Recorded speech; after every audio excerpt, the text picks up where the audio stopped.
Lord, I lift your name on high. Lord, I love to sing your praises. I'm so glad you're in my life. I'm so glad you came to save us. You came from heaven to earth to show the way, from the earth to the cross, my debt to pay. From the cross to the grave, from the grave to the sky, Lord, I lift your name on high.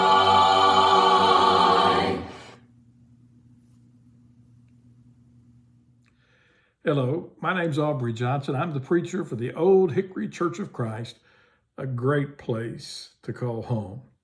And welcome to Lift. If you're watching online, thank you for being with us. We have our members who are watching this video at 4 different sites at the church building and at 3 other locations. And we're just glad that you can join us. This is a short video that introduces our discussion. We have discussion sheets we hand out so that we can dig deep into the topic of the week. So welcome to Lift, and this month in Lift, we're talking about Jesus as the best teacher ever.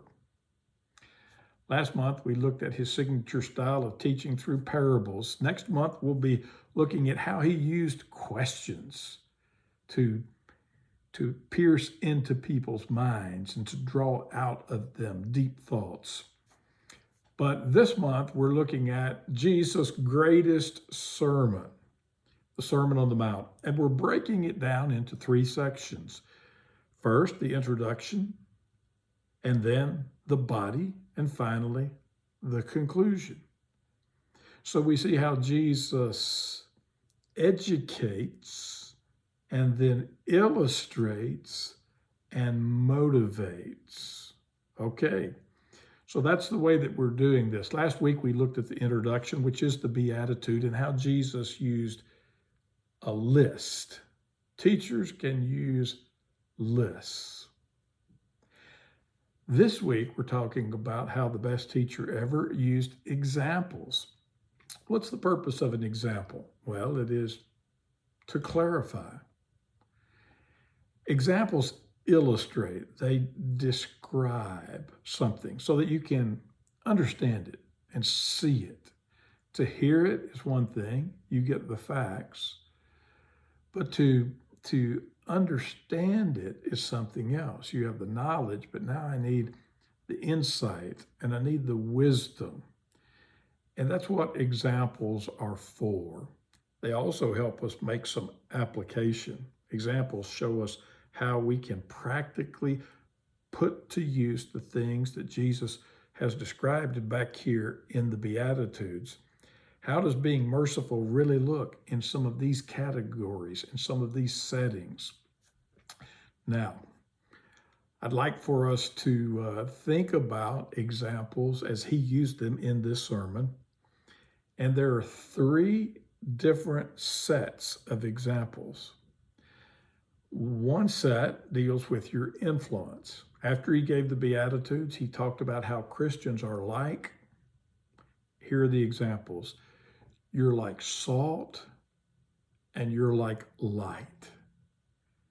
And he wanted people not just to hear it, but to feel it so that they could think about the zesty taste of salt, or they could think about the preciousness of light on a dark night and realize that their influence is to be a powerful force, that we are to be different from the world and exert a positive influence to help people know God and live his will. Well, those were the first examples. He's going to finish with a set of examples that deal with religious devotions. He's going to talk about things like fasting and praying and giving. And there he compares and contrasts. He gives a negative example and he talks about the positive. Now, when his audience is listening to him, I can imagine them chuckling as he describes some of the antics of the Pharisees, how when they fast, they disfigure their faces. I'm sure the people could smile and chuckle and say, yeah, I know exactly what you're talking about. Or how when they pray, they want to do it on the street corner and they pray with a loud voice and they pray really long prayers, verbose, just filled with big words. And again, I can imagine them smiling and shaking their head. Oh yeah, I've seen that. When he talks about these practices, he says, they're doing it to be seen of men. We do it to please our God. And we cannot forget that. The focus is on God first. And our reward is in heaven. It doesn't mean there aren't blessings of the religious life upon the earth, but ultimately we seek to please God, and we know there's a reward in heaven.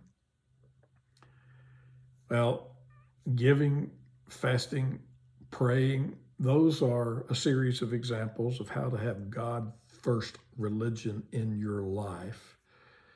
And he tells us when you give as you should, it is so secure. You're laying up treasure in heaven. It's like heaven is your bank. No thief can break in, no moth can come in and eat away at what you have deposited. No rust can corrupt it. It is absolutely secure. Well, examples of your influence, examples of how to properly worship God in your devotions, God first devotions. And then he gives this third set. Right in the middle, he gives this set of 6 examples of the Christian faith played out in your daily lifestyle.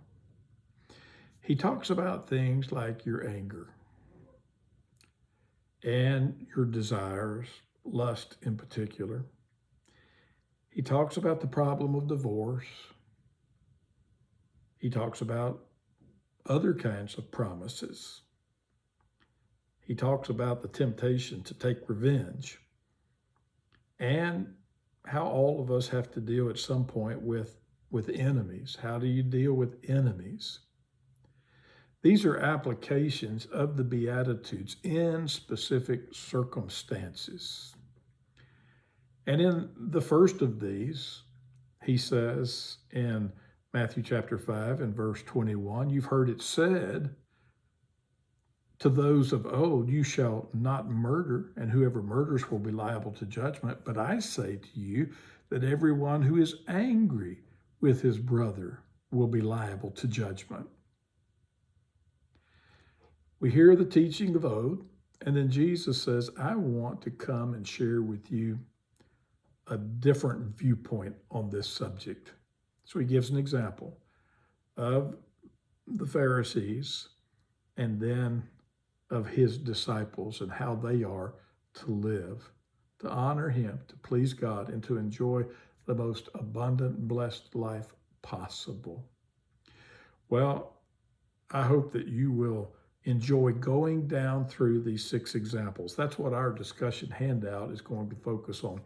These 6 examples, what was said about practicing religion and what true righteousness looks like when you apply the principle, not just the letter, but the spirit of the law. I'm so glad that Jesus gives us examples, specific examples, not only to clarify, but also to help us apply this. The Christian life is doable, and the Christian life is desirable. And the examples Jesus gives makes living the Christian life very practical and down to earth. Thank you for being with us for Lift tonight, and I hope you have a wonderful discussion session if you're at our Lift sites, and I hope you have a wonderful week. May God bless you.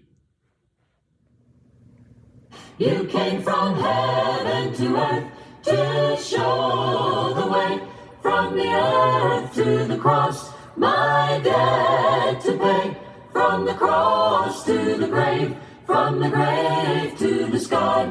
Lord, I lift your name on high.